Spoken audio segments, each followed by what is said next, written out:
Welcome to my kitchen, ladies and germs. This is breads as well as advanced breads today because this is my first cooking video.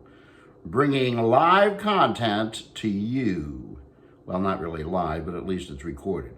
All right, so we're going to make Irish soda bread today, and you'll have to bear with me. I'm having technical difficulties and reduced to one camera.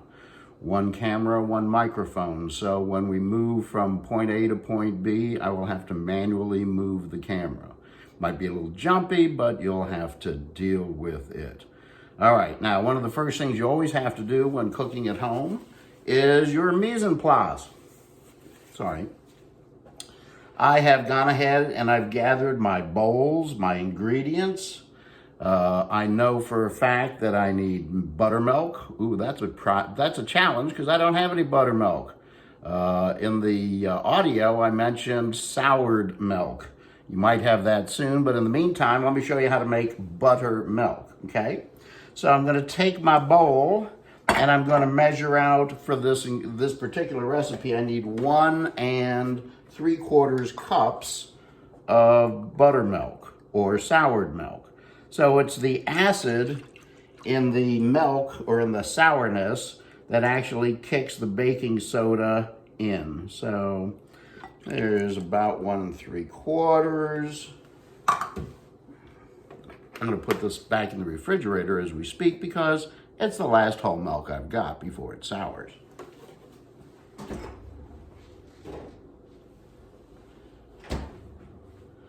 All right, so what am I supposed to do? I'm looking, buttermilk, 1 tablespoon of fresh lemon juice per cup.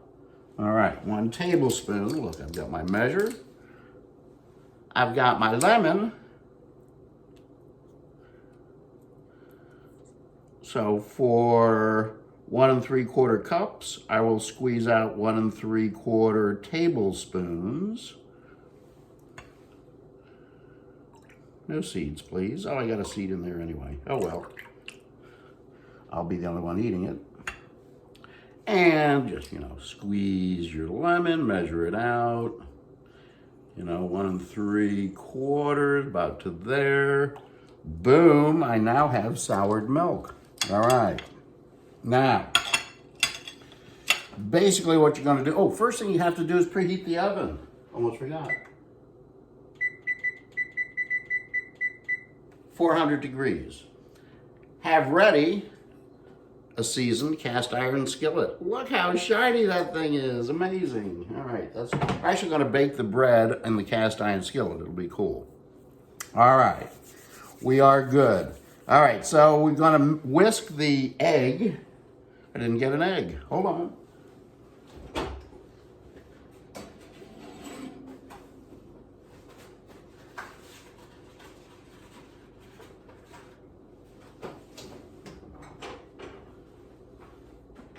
So much for mise en place. All right, you gotta find a whisk. All right, I'm gonna whisk together my egg and my milk, my buttermilk, my soured milk. And then I'm gonna mix my dry ingredients together separately. Okay, this is known as the muffin batter method, and when we're dealing with quick breads, you always mix the wet ingredients and dry ingredients separately. Okay? For the breads class, our next thing we'll be doing another round of quick bread. We'll be doing blueberry muffins. Advanced breads, we're moving into pre-ferment and sourdough. All right, I've got that out of the way. Next, I'm going to whisk together my flour. Okay, so I need flour and sugar. All right, I've got a scale right in front of me. If you don't, I've set the recipe up so you have both a volume measure in cups and tablespoons, and you also have recipe weighed out in grams. So let me set this up. I'm going to tare it. And what am I looking for? I need 515 grams of all-purpose flour. Soft wheat flour, okay?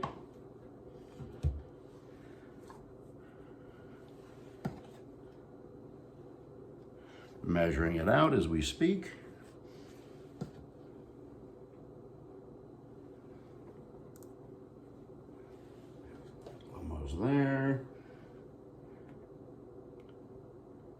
goes there. Oh, got it. All right. All right, I got 515 grams of all-purpose flour. Ba-dum-bum. All right, to that I'm going to add a teaspoon of baking soda. Where'd my teaspoons go? Damn it, man. 1 teaspoon of baking soda. Teaspoon. All right, we got that out of the way. All right, what else do I need? I need a teaspoon of salt, by golly. I use Himalayan pink sea salt just because I'm a snob. There you go, we got that in there. And sugar, how much sugar do I need? I need 38 grams of sugar, approximately 3 tablespoons. Let's see, 38 grams.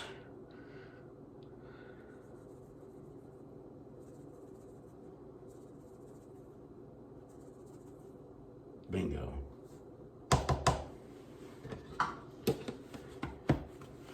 All right, so I got to mix together the...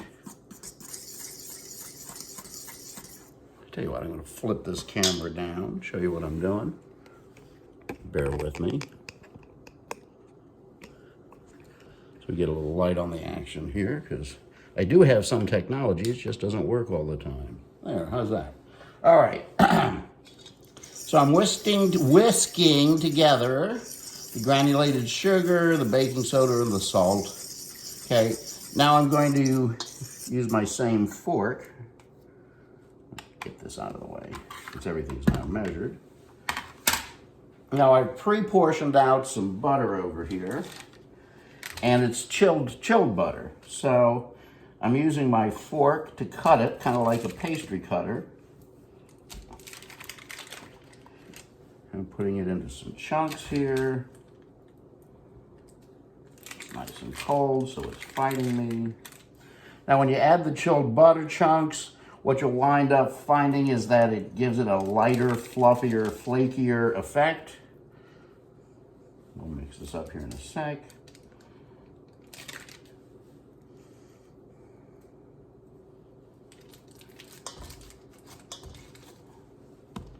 We got the ice cold butter in there, okay? I'm gonna use my fingers and kind of break that up, because it's just like making biscuits or something. You want little tiny balls of butter in there. Okay? It's always fun to play with your dough. Okay? In this class, since I don't have a mixer, guess what we'll be doing a lot of? Playing with our dough.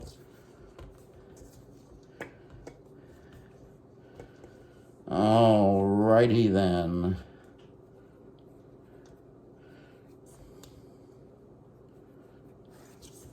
All right, I've got that as best as we can. I'm going to wash my hands.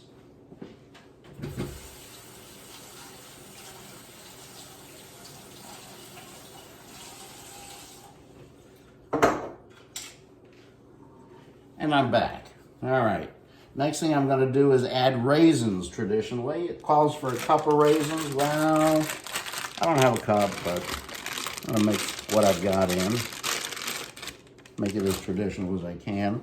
And don't forget, as I mentioned in the audio, this bread was born out of necessity, not of some sort of culinary mind. So we're going through some times now where things are just a little bit weird. I don't want to dwell on that today. I'm trying to get this thing done. So, back to my fork. We'll just mix this around, incorporate the raisins. And now I'm going to slowly stir in my soured milk and egg mixture. And I'm going to form a kind of a very loose dough, okay? And again, in a sec here, I'm going to turn it out onto the table. But in the bowl, to prevent my mess, I start there. Okay? Notice I'm just using a fork.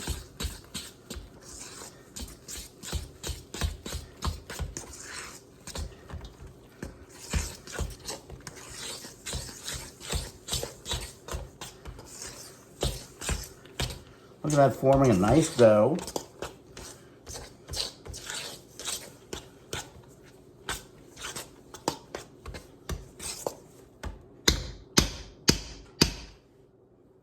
Okay, now I'm going to turn this dough out onto the bench, well, also known as my kitchen counter, after it's been floured briefly.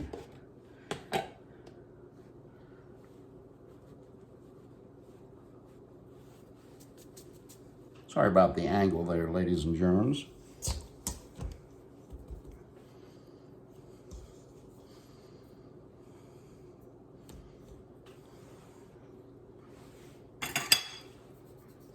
These videos will improve as time goes on, I promise. I'm kind of working it with my one hand, keep one hand clean at the moment, picking up the end of the flour inside the bowl.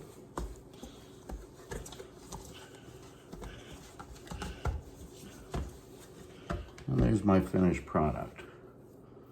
Okay, got that? Get rid of my bowl.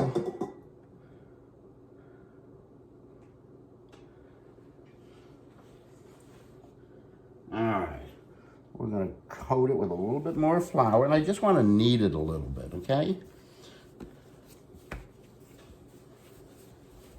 You just don't wanna overwork it. You overwork a dough with, it's eventually a quick bread, it tends to develop what's known as wormholes. So maybe 30 seconds.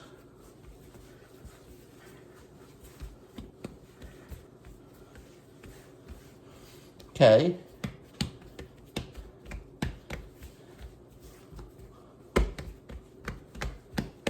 You want to make sure all the flour is absorbed. Don't want it sticky.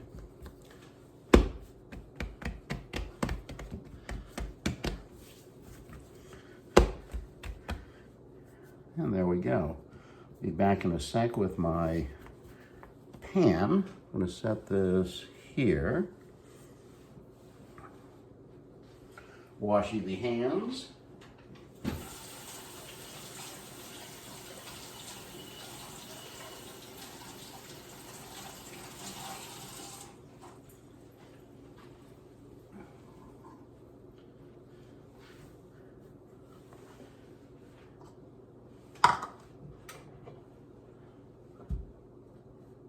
Now I'm going to just move my dough ball into my prepared skillet, and then I'm going to score it using an X on the top.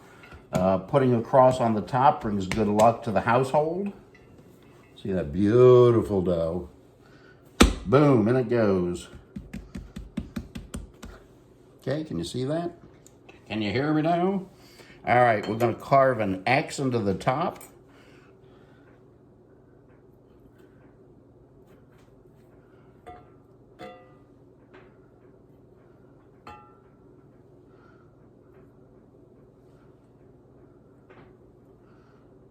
Probably should have used my coupe de bombe, but such is life.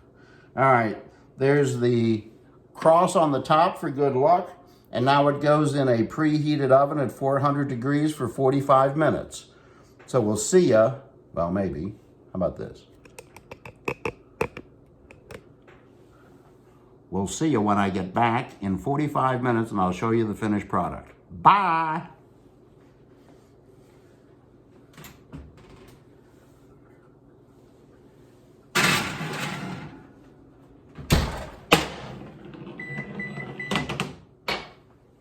Ta-da!